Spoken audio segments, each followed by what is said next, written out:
All right, welcome everybody. My name is Maxim Belkin, and I would like to welcome you to the second Blue Waters webinar on scientific workflows. This is actually the fourth Blue Waters webinar overall. Today's speaker is Nate Kremer-Herman, and he will talk about Makeflow and WorkQueue.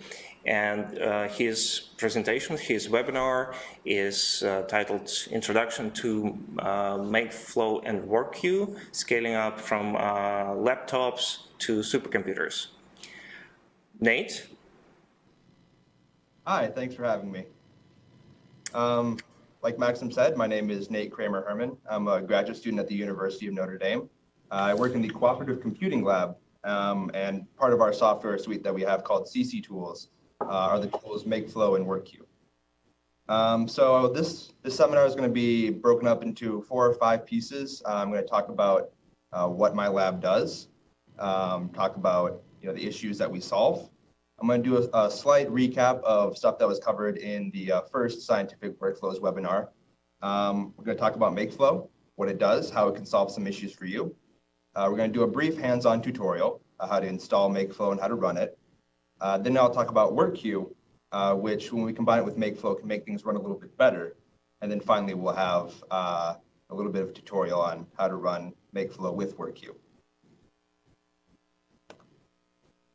So like I said, I work for the Cooperative Computing Lab, and our goal is to collaborate with scientists, other researchers, in different fields to solve their problems in their domain, helping them scale up from, if they're running their simulations or their research analysis on their laptop, maybe we can help them run it a little bit quicker if we scale it up to, 5 computers, 10, 1,000, So currently our system can scale up to the order of about 10,000 cores. Our largest application that we've had so far has successfully reached 25,000 cores. And we use resources on clusters, clouds, grids, any kind of distributed resource we'd like to take advantage of. We conduct research in the context of real people and real problems. So what that means is when we come across a problem that one of our users is having, maybe that can lead to our own personal research, and we kind of collaborate on that front. We kind of don't take on a new project unless it has an actual user need. And all of our software is open source. I will show you the GitHub link later if you guys want to take a look at that for yourself. So our general philosophy of our software is to harness all the resources that are available, like I said before, clusters, clouds, and grids, but also any collection of desktops you might have around your own private cloud that you have in your lab, for example.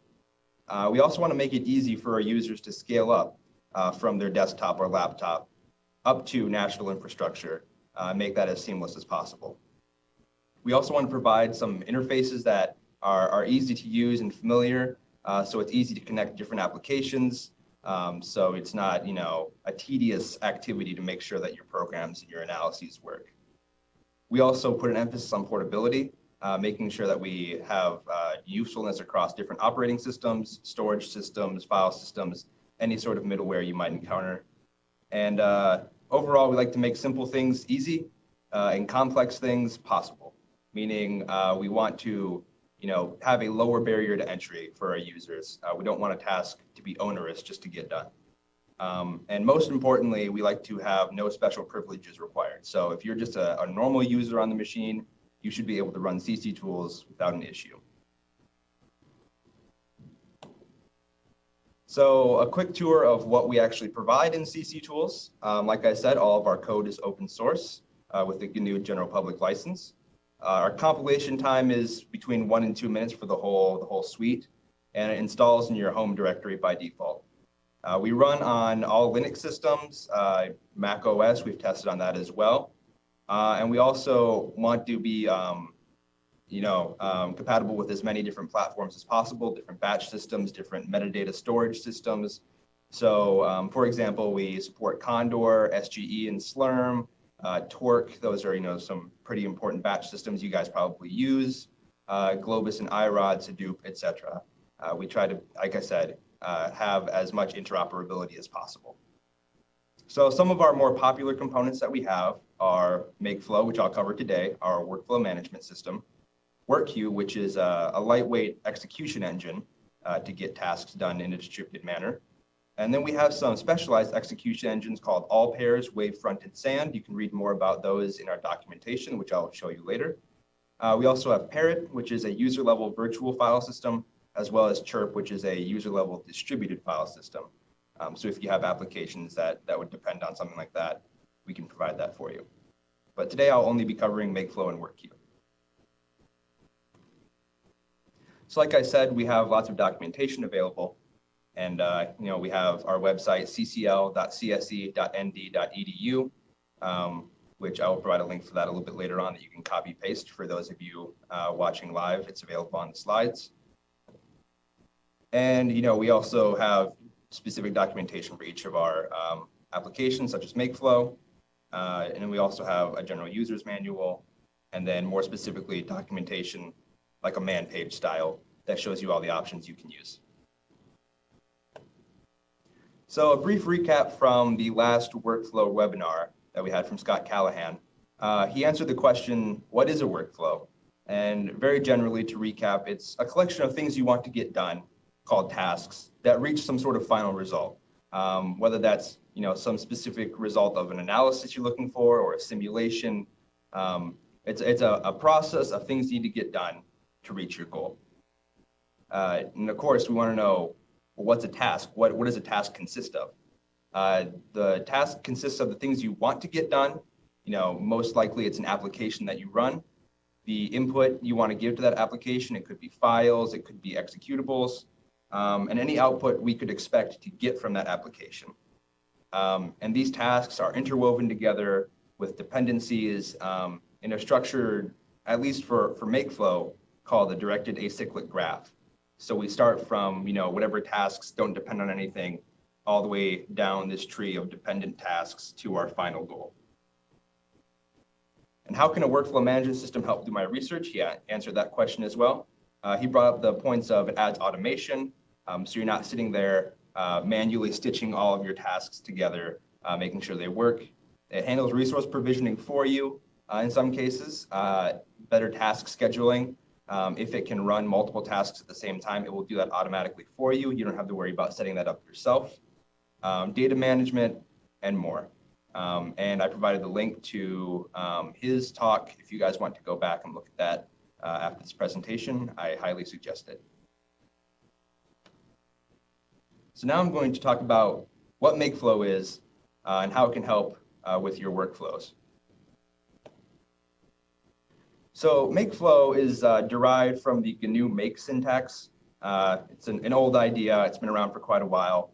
And a Makefile, for those of you not quite familiar, is a set of rules that consist of a target, the dependencies to make that target, and then a command to run. So if we're looking at, on the left, a directed acyclic graph that shows the different targets, how they're made, and what they produce, we see that our first task needs the input files split.py and input.data. And it's going to run the executable split.py and take in that input file and produce part 1, part 2, and part 3. So those are the 3 targets on that first line on the right-hand box. So those part 1, part 2, and part 3 are the targets. The input we need are split.py and input.data. Oops, sorry about that. And we are going to run split.py. That's the command we run to generate part 1, part 2, and part 3. And that follows down this directed acyclic graph.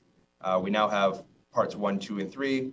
We're going to run mysim.exe in order to produce some more output to further go down to our final result. And eventually, all of those outputs are joined together by a program called join.py to create our final result. So just like Scott Callahan was talking about, it's a set of tasks, each one producing more and more output, and then eventually we reach our final result down at the bottom. So Makeflow is the syntax of GNU Make and putting it into a workflow system. So what this gives us is provides portability. It's a pretty simple syntax to get down. Enable parallelism, as much as you want. There are options so you can limit down if your system is a bit restrictive and you can only run X number of tasks at a time. You can tell Makeflow to do so. We trickle out work to the batch system. You don't have to run everything locally, though you can. We have fault tolerance, which I'll talk about later, at multiple scales when you're running your application. So if something bad happens and you crash, or you need to pause it for a little bit, you can always come back to your work later and it'll pick up right where you left off. It also offers data and resource management in the form of making sure that all the dependencies are met for tasks before it asks to run them. And it also makes sure that we ship out all the correct input files to each task so you don't have to worry about that yourself. And so Makeflow is the workflow management system, but it also needs some sort of execution platform to run on top of. So like I said, you can run your jobs locally. So each task in your Makeflow will run locally. You can run it with different batch systems like Slurm or Torque or Condor. And I will also introduce WorkQueue, which is our own workflow execution engine that you guys might find helpful.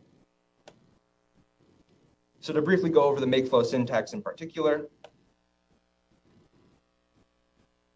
we have the target, which is output files in this case, and we have the input files needed to generate those output files. And we have the command to run. So this altogether is one rule in Makeflow. So looking at a very small example, we have the output file out.txt, and the input files needed to create this file are calibration data, calib.dat, and some extra input data, in.dat. And that all runs on the command sim.exe. So we call sim.exe, give it the input data and some extra options as an example, and it just produces the output file. So you would expect that the rule should look like this. So we have our output, out.txt, input, in.dat, and we call sim.exe to run.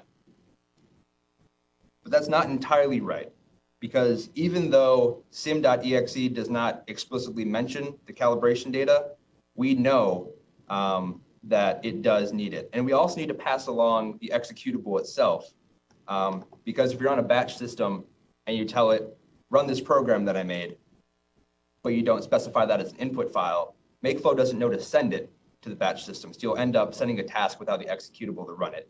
So your task will fail.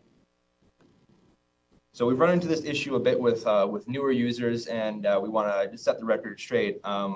You need to state all the files needed by the command in order to successfully run your tasks.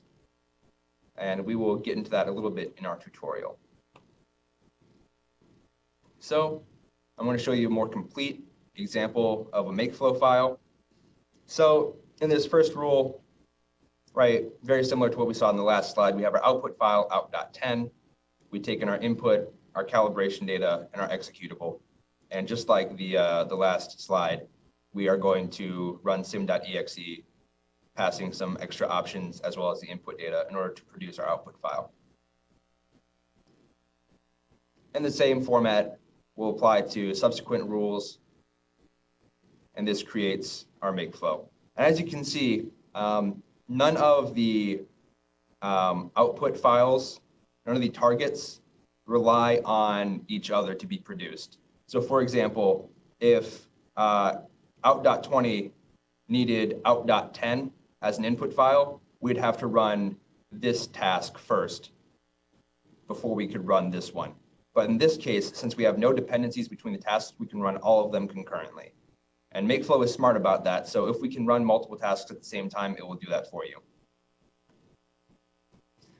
So that's Makeflow in short. We're going to have a little sync point here to answer any questions. And while we're waiting for those to roll in, if any, I will go ahead and answer or provide some extra options that we have for Makeflow. So it seems like we have our first question. What is the difference between WorkQueue and Makeflow? So Makeflow is a way to define a workflow, and it has its own way to execute it. But what WorkQueue does is a specialized execution engine which I'll get into more specifics later. So Makeflow is how you define your workflow and the way to run it. WorkQueue essentially sits on distributed resources and talks to your Makeflow in order to make it run on WorkQueue resources. So you can think of WorkQueue as sort of like a batch system in a sense that it's a set of resources that Makeflow can make use of. I hope that answers your question. Thank you for asking. And while we're waiting for more to come in, we unfortunately don't have time to cover all of these topics, but we have things called categories in Makeflow, which allows you to set groups of tasks. For example, if you had a set of tasks that are all running the exact same simulation, but just different input data, you could create a category for that and specify the resource requirements that all those tasks collectively, would have. So for example, let's say this task requires, 1 gig of RAM, 1 gig of disk, and 2 cores to run. You would specify that in the category. And for each of those tasks of the same type, it would make sure that they land on a node that has those resources available. We have another question coming in. Is there a way to handle conditionals, such as in the case of failure, trying another method, for example? Not in the traditional sense. Makeflow is pretty static in how that works. In case of failure, a task can retry up to a user-specified number of times. I think our default is 5 times to retry before we just tell the user we're having issues running your Makeflow at this point. Try again later or try at a different site. But there's something called the WorkQueue API, which handles more fine-grained stuff, which I'll talk about a little bit later in the WorkQueue section. So let's put that question on hold for now, and hopefully I'll answer that more fully later down the line. Another feature that we have is shared file system support. So by default, Makeflow assumes that you're working in sort of a black box, and it needs all the files specified for your input. So in a shared file system, of course, when it hits a node on a shared file system, all those files might already be available. So it doesn't need to transmit those files from Makeflow to the distributed node if it already has them. So we save time doing that with shared file systems. So if you are operating on shared file systems, please feel free to read our documentation, and we can hopefully set you up for that to make your Makeflow a little more efficient. We also have container support, the ever popular Docker. We've had that for a while, but also the newer Singularity container. We have that set up as well. So if you're worried about containerizing your tasks and shipping them out, we can make that happen. I'm going to go ahead and wait for about another 10, 15 seconds for any more questions that might come in. Thank you guys for asking so much. And at any point during the talk, if you have questions, please feel free to interrupt me. It's completely fine. I would rather you guys have a clear understanding of what we're doing than get lost. All right, it sounds like we have no more questions so far. And if you guys are curious about more options that Makeflow has to offer, you can go ahead and follow that link at the bottom of the slide after the presentation. So, we do have a last minute question. Does Makeflow work for scheduling jobs over days, weeks, months? Is there a 1-day time limit on jobs in a cluster? How does it handle that? So as long as your Makeflow is running, it will try to schedule jobs where it can. There's no specific time limit for that. But if the system that you're running on has a 1-day time limit for jobs in your cluster, one way that we would typically handle that is to talk with our user and figure out if there's a way that we can break up their tasks into slightly smaller pieces so they can hit that 1-day time window without angering the sysadmins at that cluster. Hope that answers your question. Thanks for asking. So I have added a quick link for a tutorial. It's also available on the page that Maxim added to the sidebar on the video, ccl.csc.nd.edu/software/tutorials/NCSA-TUT17. I will go ahead and show you guys that web page now. So if you are following along and you have access to a Linux machine, we're going to go over how to install Makeflow and Friends, and we're going to figure out how to run it locally with a batch system, and then we're going to switch back to the slides and talk about WorkQueue. So if you want to access the tutorial, you can just click on this link on the website that Maxim links on the sidebar, and it will take you to our Makeflow tutorial. I'm going to walk through this. If you have issues with building or any steps along the way, please feel free to stop me. It's always hard to do this when we're on a webinar or not in person. So if I need to go slower, please do not hesitate to slow me down. So what we're going to do, like I said, is install CC Tools. We're going to create a Makeflow, a very small example one. We're going to run it locally, and then we're going to run it on a batch system. So if you guys do not have access to a batch system or a distributed resource, that's okay. In this tutorial, I'm going to be using the Exceed resources, Comet, and Bridges. Unfortunately, due to the nature of the webinar, we cannot get access to everyone for Blue Waters. But if you have access to that, we can always go over that in the future. Feel free to contact me. So first, what we're going to do is download our latest release. You can just copy this line and paste it. The tutorial is all copy-paste, so you don't have to type anything out by hand, which is convenient. So I'm going to go ahead and I unfortunately need to go ahead and log into Comet right away because my quota on the head node for Exceed is a little bit small. So I'm just going to go ahead and paste that. And so we're just going to wget our tarball for our source files, and we're just going to start downloading. And that took a pretty quick amount of time. Our tools aren't that large, so we're just going to extract the tarball with this command right here, so we can just get at the source files. Just go ahead and paste that in, and let that decompress everything. All right. So far, so good. Then we're just gonna, go ahead and change directory into our source and see what we have going on here. And we're going to run a configuration script that we provide with CC Tools. And this option right here, this -- prefix, is just to make sure that we are installing in your home directory, even though that's by default. We want to make extra sure for this tutorial so everybody's on the same page. And we will also set the low and high ports for our TCP connection. That's just to make sure that we don't accidentally start, trying to contact a workflow on some ports that it shouldn't be on. So we're just going to run that configure script, and it should make sure that we can install it just fine. And if you have some issues or errors from this configuration script, we can try to do a little bit of quick debugging here. Otherwise, you can always watch this later and try using it on a different system. So we're just going to go ahead and copy these couple lines here that will just make the code and then install it in our home directory. And we'll start compiling. And like I said, it should take 1 to 2 minutes for this. So if you guys are having issues either downloading or configuring, now would be a great time to ask.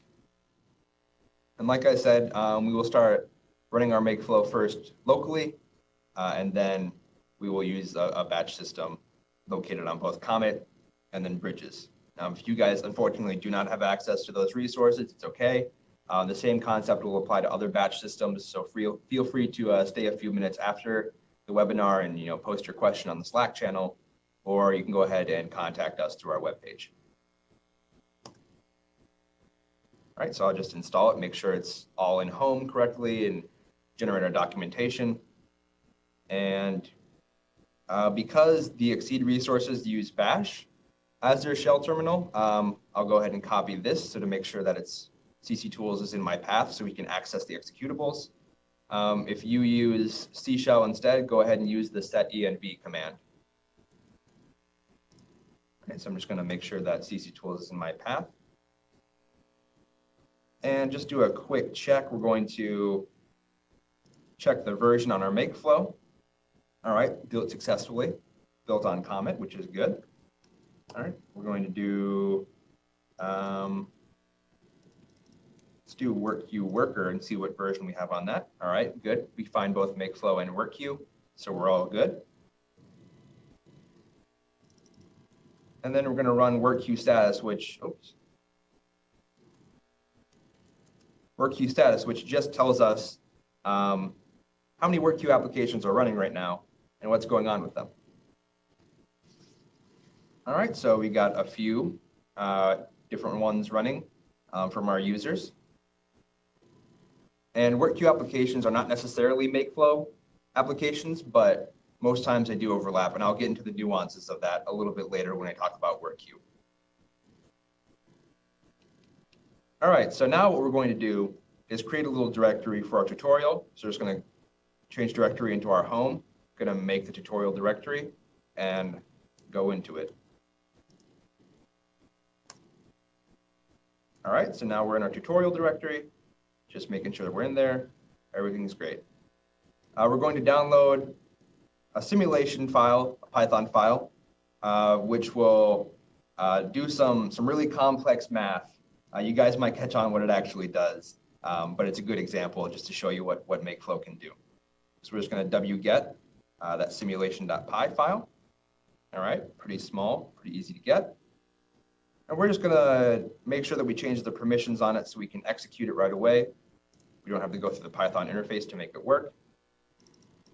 And finally, we're going to give it a test run and see what it does. All right, so we just change the controls to make sure that it executes just fine by itself. And we're going to run it. And we're going to give it the number 5 as an option. All right, so when I run it, it's going to ask me for some text, just a random text seed to run its simulations. So I will just type tutorial. And what it will give me are some really sophisticated results to some simulations. And it will tell me it completed successfully, everything's good. All right, so if you guys are having issues compiling and building, like I said, please feel free to ask. I'd rather we all get on the same page than have me just blow on by and have you guys get lost.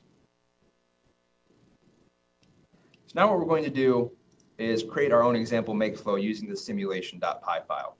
So what we're going to do is copy this Makeflow, and I will go over it line by line once we get that copied over. So use your favorite text editor. I like Vim. I'm going to create a file called example.makeflow, go into it, and paste our text. All right, so to explain what this does, we have our first task that generates a file input.txt, and it doesn't require any input files to run. We're just going to create that file. And we have this little tag here, all in caps, local, which is telling Makeflow, I want to run this job locally, don't ship it out to a batch system or any distributed resource. And all it's going to do is just print out with echo, hello Makeflow, into our input file. And it's just gonna pipe that right to the input file, input.txt. So as you can see, for each of the subsequent tasks, we require input.txt as an input file, which means that we need to run this first command as our first task. But each of these generating output 1, 2, 3, and 4 respectively can all run concurrently because they don't depend on each other, just input.txt. So each of these outputs 1, 2, 3, and 4 will generate their files from running the simulation.py, taking in the number as an option, and then also taking in our input.txt and piping that in as our random seed for our text. And then we're going to generate that as an output file. So we're just going to save that. And what we're going to do next is just run it locally, one job at a time. And that -J option from that line that I just copied is a way to restrict how many jobs you run concurrently. And we're just going to say, all right, I only want to run one job at a time, so -J1. And we're going to use it on the Makeflow example.makeflow. All right, so it'll tell us that example.makeflow has 5 rules, like we just went over, and it'll let us know that it's starting up just fine. It's submitting the jobs locally.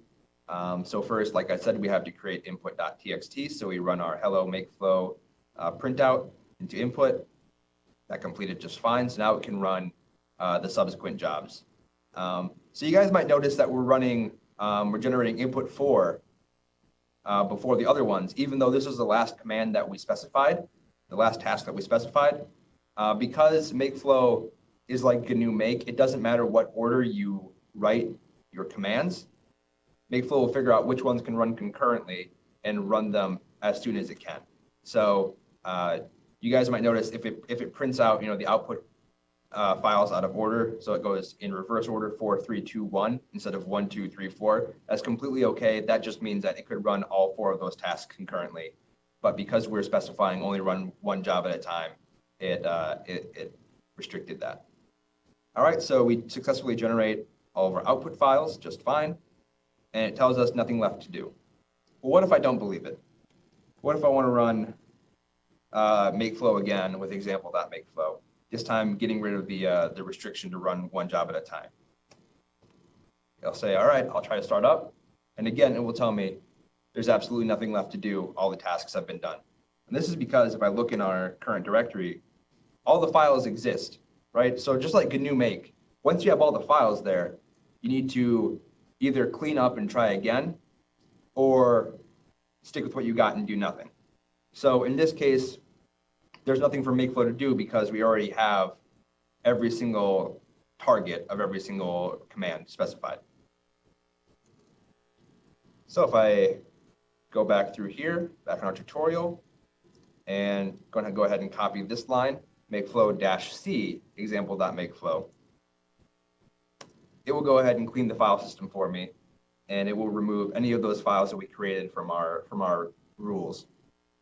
So this is like if you use GNU Make a lot, you guys would set up a rule called make clean.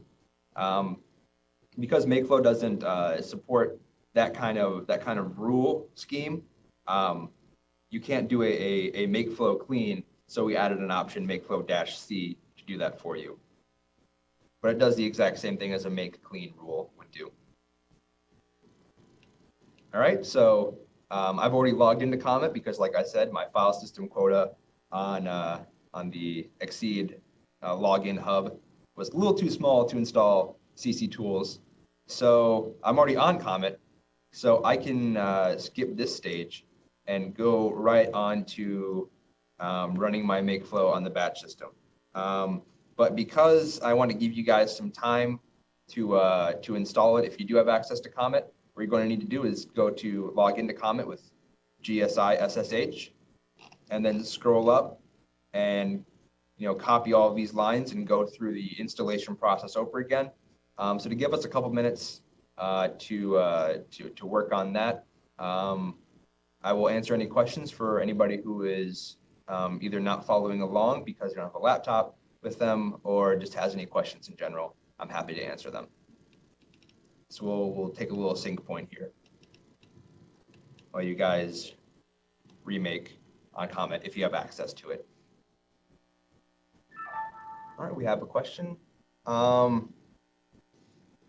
Is there a way to specify something like make clean that will just clean a subset of the files generated or doesn't delete intermediate files?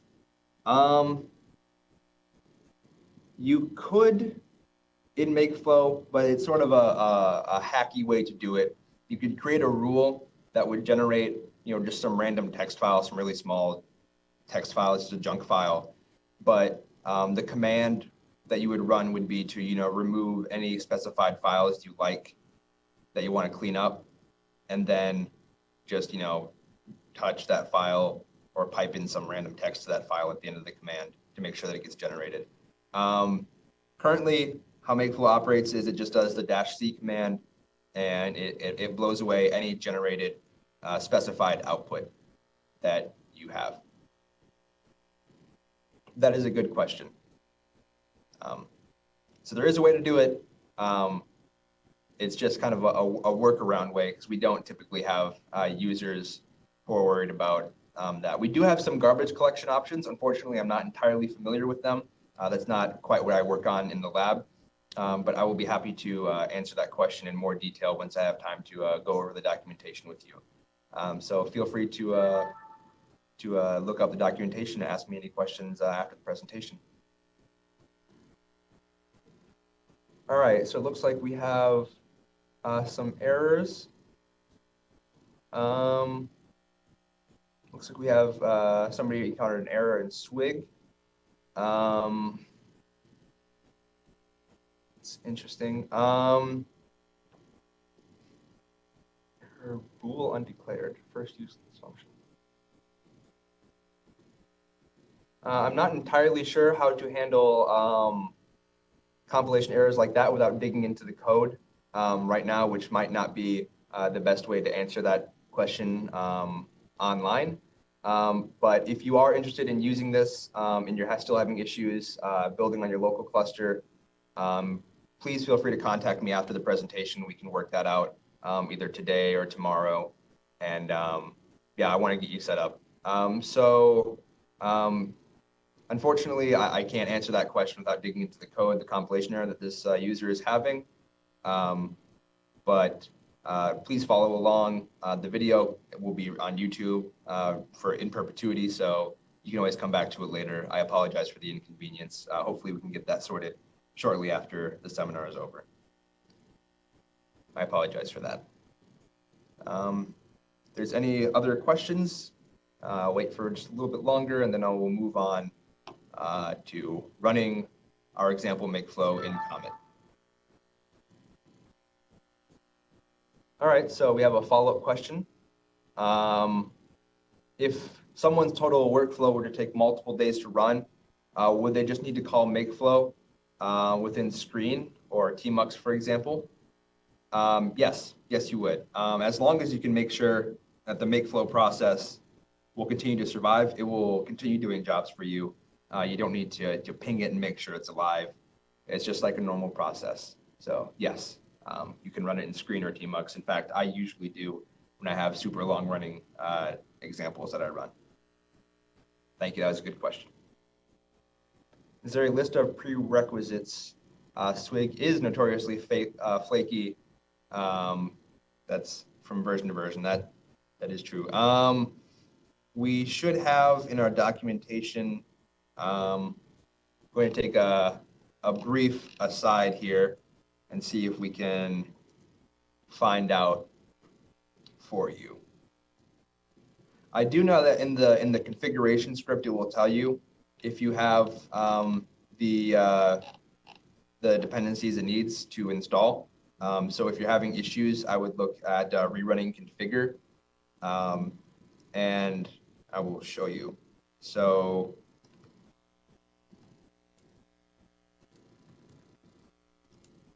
if we go to this, you could type in configure.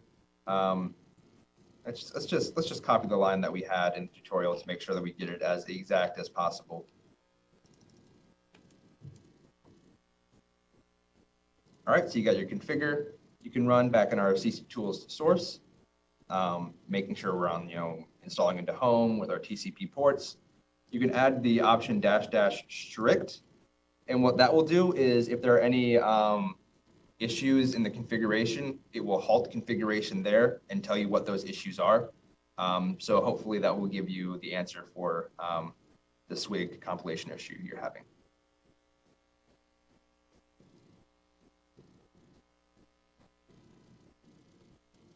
I'm going to go back into the tutorial. I'm going to scroll back down to running Makeflow in Comet. And hopefully we've had time to compile. I'm going to go ahead and run on Slurm. So we specify that with -t, which is our batch type. Our batch type is Slurm. -b is to add some extra batch options to it. So we know we want to specify the queue, etc. So we're going to run on the compute queue. And of course, we're going to run example.makeflow. All right, so we'll submit the jobs, and hopefully the queue isn't too busy right now and my jobs actually get on there. Oh, looks like they are. All right. So hopefully we see some output soon. For those following along, I hope you get some output as well. Looks like the first job has completed. And you guys might notice a discrepancy in the numbering between the job number for this first task and then the job numbers for the rest. That is because, if you remember, we specified to run this first task locally,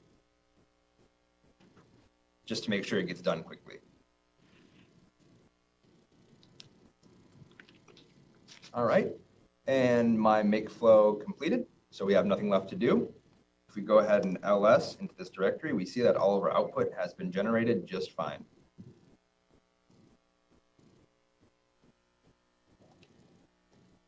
So let's say we want to run it in bridges instead of on Comet. And open up another link to the Xseed login page, another terminal, and just log into bridges.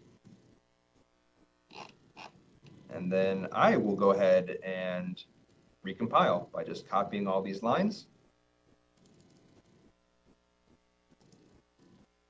and downloading CC Tools, decompressing it, and then installing. And for those of you who are following along, if you don't have access to another machine, I apologize. Hopefully in the near future, we can help you if we can get set up on another cluster, hopefully the Xseed resources. They're pretty widely used. I just want to show you how it would work on two different systems, just so you get a feel for some variations between them. And we're good.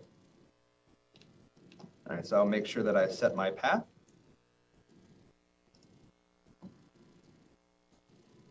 First need the CD back to my home directory. There we go.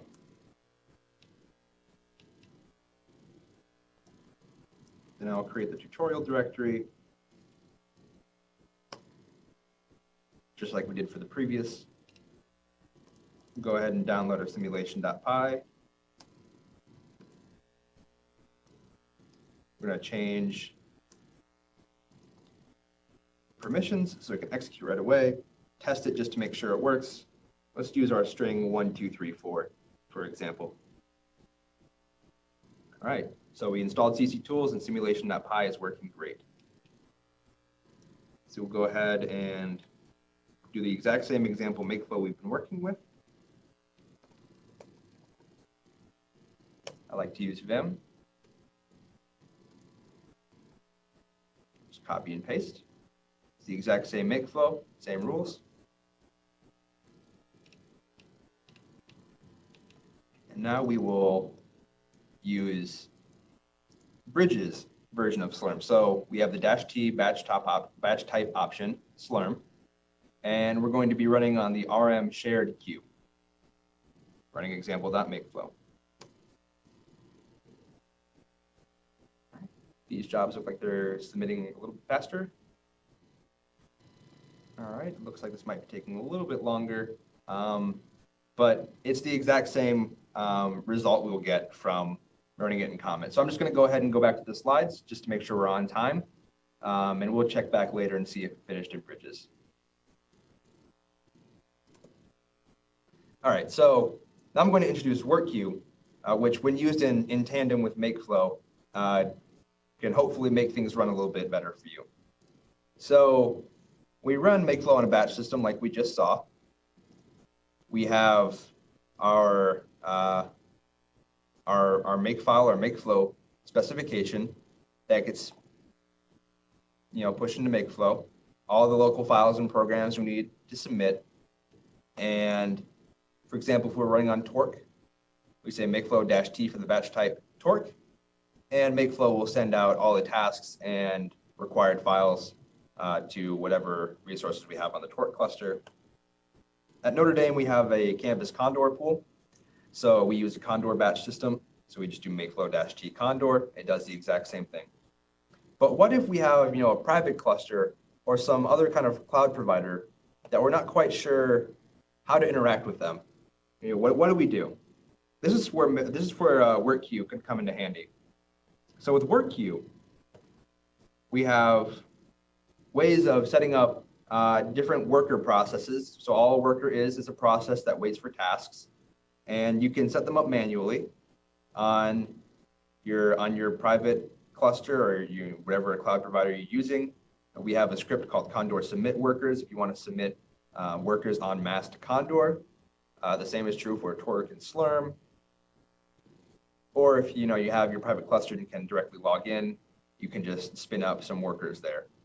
And so what Makeflow will do is specify the batch type -t WQ for WorkQueue, and we'll be able to access all the different workers regardless of what cluster, cloud, or grid they are operating on. So you kind of create your own personal cloud based on distributed resources. So it allows you to harness more than just one type of batch type at one time. So some of the advantages of WorkQueue, like I just said, harnessing multiple different distributed resources at the same time. It also holds on to cluster nodes. So it's called a WorkQueue worker is what's called a pilot job, which I think was briefly touched on in Scott Callahan's presentation. And what that basically means is it's a process that gets sent out to the batch system. So for example, if we're looking back here on our campus Condor pool, right? This worker right here will persist as long as tasks can get to it, which means that even after its first job is done, Condor still thinks that it's an active job in its own specification. So the worker persists. That's what's called a pilot job. And so we can execute multiple tasks rapidly. We don't have to resubmit a new worker for every new task. We can also scale up your resources or scale down, depending on the current stage of your workflow, by just either adding more workers or removing some. We have better data management through caching, which is quite helpful if you have a lot of tasks that use the same input files. We use caching to cut down on transfer time and get your tasks up and running quicker. And we also like to match tasks to nodes that already have the data, so that further amplifies the effect of local caching for a worker. All right, we have a question. Does the Makeflow process need to survive until work is done, or if it's submitted, will it just be fine? So to answer that first part of the question, does Makeflow need to survive the entire time? Yes, it does, because it handles both communicating the task and also receiving the output. So if you were to kill off your Makeflow process, even though its task is submitted, when the task gets completed, it doesn't know where to send the output files. So it needs to persist. Is there a mechanism for Makeflow to know that a task is already scheduled or running? Yes. So Makeflow internally will keep track of which tasks have been submitted, which tasks are currently running, which tasks have returned, which tasks might have failed when they returned, and it will adjust its execution accordingly. So yes, during a normal Makeflow run, if, for example, your Makeflow process gets killed and it had tasks running when it got killed, it will first rerun those tasks because it never got the output from them, and then it will proceed. So something we've also introduced for WorkQueue is a thing called project names. And so traditionally, if you have a worker process, you need to tell it the host and port of where your Makeflow is running in order to get it to connect. However, with project names, we have a centralized catalog server, and we just say Makeflow, whatever your options are, and then add the option -n for project name. In this case, we'll say it's my project. And what that will do is advertise, hey, I'm a Makeflow process, here's my project name, my project, to the catalog server. And if we have a WorkQueue worker and we give it the -n option as well and say only work on tasks that have the project name my project, it will then ask the catalog server, do we have any projects with that name? And it will link up that worker to that Makeflow. And like we showed you a little bit earlier, WorkQueue status can be used to query our centralized catalog server to show you all the workflows or all the WorkQueue applications that are running. And like I showed you before in the tutorial, it looks like this. It specifies the project name, if it has one, the host, the port that it's running on, how many tasks are waiting in the queue that haven't landed on a node yet, how many are busy, as in currently running, the number of tasks complete, and how many workers were connected to that WorkQueue application when we last ran. So I said I would touch on this a little bit later, the difference between a WorkQueue application and a Makeflow. Because WorkQueue is a generalized execution engine, we don't necessarily rely on always having to execute Makeflow tasks. A WorkQueue worker can be used to execute any kind of task, just like a normal batch system. It takes in jobs and runs them. It's useful in Makeflow because we have that local caching that happens, so it can make your workflow run quicker. So a Makeflow, if we're using WorkQueue, would have a Makeflow process. It would also start its own WorkQueue master, which is a centralized node that just keeps track of all the workers connected to it and gives it tasks. So instead of Makeflow talking to the batch system and submitting tasks, it talks to the WorkQueue master on the same node that the Makeflow is on and says, WorkQueue master, please contact whatever workers you have connected to you and give them the tasks that I have. So hopefully that makes sense. WorkQueue is not necessarily part of Makeflow, it just helps. We have a question with WorkQueue. Can I get multiple clusters like Comet, bridges, and cloud resources? Yes. So if we go back to this, if you specify a project name, that's most useful for your workers, because even though they're on disparate resources, or on separate resources, they all have a similar project name to tell the catalog server, if you ever get tasks with this project name, please send them to me. So yeah, if you're having issues getting enough resources on just one cluster like Comet, you can set up workers on Comet and bridges and then have them both connect to the same project name. And that way you could, in essence, get more resources if you need them. Question, do I have an example of using Makeflow with the PBS job scheduler system? Unfortunately, I do not. However, we can talk about that after the presentation. If you want to contact me, we'd be happy to sort that out for you. The only examples I think I have in this tutorial are with Slurm. We also provide how to run it with Condor and SGE in the tutorial, although we don't explicitly go over those because you guys might not have the resources to run on either of those. All right, introducing the WorkQueue visualization dashboard. This is the exact same statistics gathered by WorkQueue status, but it's on a web page listed below to give you a more interactive graphical view of what's going on in your WorkQueue application. So like before, it gives you the project name, whoever's running it, as well as the tasks that are waiting, running, tasks that are completed. And if WorkQueue is of a high enough version number, which if you're getting the source that we have today, it will be. It will also report resource consumption and will accurately report the time that the master application is using. So is it spending a lot of its time sending input files? Is it doing mostly receiving input files? Or is it churning, waiting for work to do? So this visualization dashboard can help you diagnose some issues if you run into them. So like I said earlier on in the presentation, using Makeflow plus WorkQueue gives you resilience and fault tolerance at multiple levels. So if Makeflow crashes, or for example, you have to put it on pause at any point, it will, based on the files that exist where Makeflow was running, it will figure out which tasks completed successfully and which ones didn't, and it will pick up where it left off and rerun any failed jobs if needed. We also keep track of network and task performance and file system performance, so that if you have an excessively bad worker that's just running really slow or fails too many tasks, we will try to avoid that worker if possible. And if a worker crashes, the master is able to detect the failure of that task from the worker suddenly going dark and will tell Makeflow, hey, this task failed and you need to resubmit it. Workers can, like I said, be added or removed at any time during the execution of the workflow. So if you need to scale up because you're not having enough resources, you can certainly do that. Or you can scale down if you feel like you're wasting some. You can also have multiple masters with the same project name. So what this will do is if you have a pool of workers that all have the project name My Project, but you have 3 masters that have the exact same project name, they will all use the same pool of workers, which can be handy if you have some persistent workers that you want to keep up and periodically run certain sets of tasks, or have multiple people run certain sets of tasks together. That's completely fine. Our default idle out time for a WorkQueue worker is 15 minutes. This is just to make sure that we don't hold on to resources longer than we should. So if it doesn't receive a task within 15 minutes by default, it will go ahead and close up.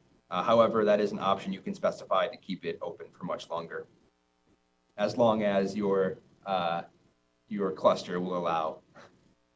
which I saw we had a question about if they have a 1-day timeout period, then I guess your timeout is 1 day. So in our last little bit of the tutorial, we have a question. How are authentications handled for multiple resources? So for that, if you have authentication issues where you need to manually authenticate before it could, access distributed resources, in that case, you might have some issues. WorkQueue works best if we can contact all of the workers without having to go through any login steps. I could foresee you could script that out and make that automated. However, obviously that's a security concern. So you would need to consult with your sysadmin or figure out what's best for you. But we can make that work if needed. So we're going to return to the tutorial. And I know I'm running a little bit short on time, so we are going to do the best we can. So what we're going to do is run that Makeflow-C in order to clean out our Makeflow before running it on WorkQueue. I'm going to go back to Comet, clean out the Makeflow, make sure, yep, everything's there. And then I'm going to specify the -T WQ option for WorkQueue. And I'm going to specify -P0 to just give me the first available port. All right, so running on port 9000. All right, so I'm going to open up another terminal. So we'll exit out of Bridges and log into Comet.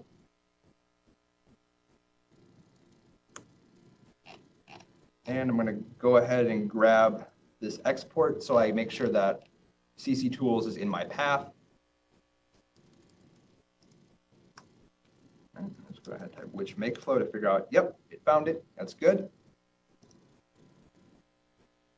So now we're going to run the WorkQueue worker application, which will start up that pilot job like I was talking about. And you'll see these capital X's right here.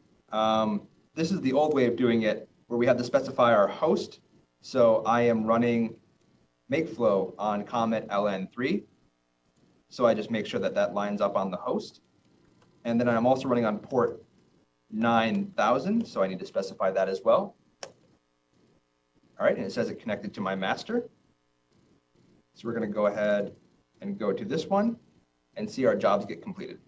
All right, so our local job, job 1 is completed, and now the distributed jobs working on the worker are now getting completed as well. We have a question, can they use all the Makefile syntax within Makeflow files? No, we have pretty stringent rules about that, just very basic normal text, no symbols. That's just to make sure that we can parse it well and specify different parts of the DAG correctly.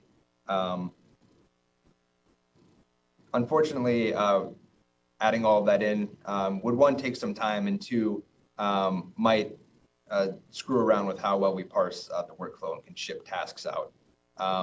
We can talk about that a little bit if you want to get in contact with me. I can set you up with documentation for the WorkQueue API, which would be able to handle, loops and programmatic stuff like that. All right, just to get going a little bit here. We're going to add a project name. But first we have to go ahead and end that worker process because it's not getting work, it's just sitting there. We're going to clear out our Makeflow and run with the -T option for WorkQueue. Then we're going to specify -N, the project name, like was in the slides. We're just going to use project-$user just to give you a unique project name. Now we're going to set that up. So it will run the first job locally. But what we need to do is set up a worker using the project name instead of the host and port, so it can connect through the catalog server. So just like in the Makeflow application, we'll use a -N option with project-$user, $user as our project name. So we'll set that up. Might take a bit because it's running the first job locally, so. I'd be happy to answer any questions at this time. If you guys have to take off because we are a little bit over time, I understand that. But next I will show a way to automate submission of WorkQueue workers to hopefully speed things up a bit. If I don't get any good output from this, I'm going to try something. I know that comment has been a little bit finicky lately with IP resolution, so we might have to try something a little bit different. I will show you guys. Oh, we got a job completed. All right, and as you can see, the worker did connect to the master, and we are getting our jobs completed via WorkQueue worker using a project name instead of having to specify the host and port, which can be very tedious to do, especially if you have multiple workers having to specify the host and port that they should connect to all the time. All right, so we'll go ahead and close up that worker because we don't need it anymore. And for our final demonstration, I'll run WorkQueue workers from the factory. And what WorkQueue factory does is it will automatically submit workers for you. By default, it will submit 5 workers at first just to give us a nice baseline. And it will adjust, it can adjust based on how many workers you need. So if you need to scale up, the WorkQueue factory will notice that you have a large number of tasks waiting and will ask for more workers. On the other hand, if you have more workers than you have tasks available, it will just choose not to resubmit any workers that idle out. So WorkQueue factory is a way to automatically handle worker acquisition. So I'm going to go on to here. And with WorkQueue factory, you have to specify the batch system that you're going to submit to. So I'm going to start my workers on the Slurm queue. And like we did with submitting to Comet earlier in the tutorial, we have to specify the batch options for Slurm. And then we also give the project name, like we did last time, project-$user. What WorkQueue factory will do is when it starts up, it will request 5 workers, like I said at the beginning, and we'll search for a master. Because we just very recently finished our Makeflow, this project dash my username and Kremer-H is still in the catalog server. So we're going to go ahead and clean that Makeflow. And we're going to go ahead and run that exact same command we did last time with -t WorkQueue, because even though our workers are on Slurm, Makeflow is asking for WorkQueue workers. So we need to specify that using example.makeflow and using our project name. All right, looks like we acquired some workers, which is good. We have an open queue. That's always a good thing. And our workflow completed. And we still have 5 workers here. So we're just going to go ahead and cancel those. And those will shut down when WorkQueue factory shuts down. All right, I know that was a little bit rushed, but we are slightly over time. I apologize for that. The last point I will make on the tutorial is that I do have a link to the WorkQueue API, which allows more finer grained access. I think we might have a presentation that would be somewhat similar to WorkQueue API down the road. So WorkQueue API is, I will show you very briefly, is a programmatic interface where we have support for C, Python, and Perl. So those are our 3 most used languages for our users. So that's what we support. Where you can use the API to create a new WorkQueue master within the application you're running, create new tasks, and submit those to the WorkQueue master, and then start up your workers like we did with the Makeflow examples, and then those tasks will get shipped. Because this isn't using Makeflow, it doesn't have those nice task retry options that Makeflow does, but it does give you finer grained access. See if you want to add for loops, or you don't want to specify specifically and very explicitly all the different commands you want to run. You have a pattern for it. You can use WorkQueue API to do some pattern, like a for loop, for example, and work through all of your tasks instead of having to specify them all out in a Makeflow. So that is all I have for the tutorial content. Hopefully you guys have gotten something out of this. For those of you watching live, I can stick around for a few minutes to answer any extra questions. For those of you not watching live, I have the links provided on our website that will reach the tutorial, as well as on the slide. We have our website. If you want to follow our advisor, Dr. Thane, on Twitter, We post weekly updates on what we're doing. We have a blog as well that gives you not just updates on what we're doing, but specific projects that we've completed. And we also have a GitHub link down here that has specific Makeflow examples.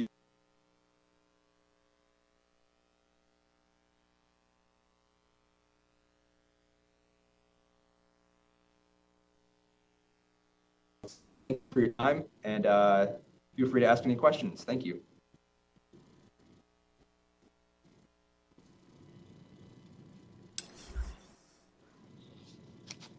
All right, thank you, Nate. Thank you for your very useful webinar. There were a lot of questions, and actually, in fact, we still have some questions on Slack, and I'll forward you them later. So thanks once again. Our next webinar will be next Wednesday. It will be actually first webinar that belongs to our third track, which is paid IME, and the webinar is titled Getting I/O Done with Parallel HDF5 on Blue Waters. The next workflow webinar will be actually 3 weeks from now, April 12th, by Elizabeth Wickus, and it is titled Computational Data Workflow Mapping. You don't need to have a computer to watch that webinar, so you can just relax and enjoy the show. And final note is that I will send you a note. I will send everyone a note tomorrow, probably, asking for your feedback, suggestions, questions. And as well as I will also provide you with links to YouTube recording and slides. Thanks all once again, and I hope to see you next week. Thank you. Bye-bye.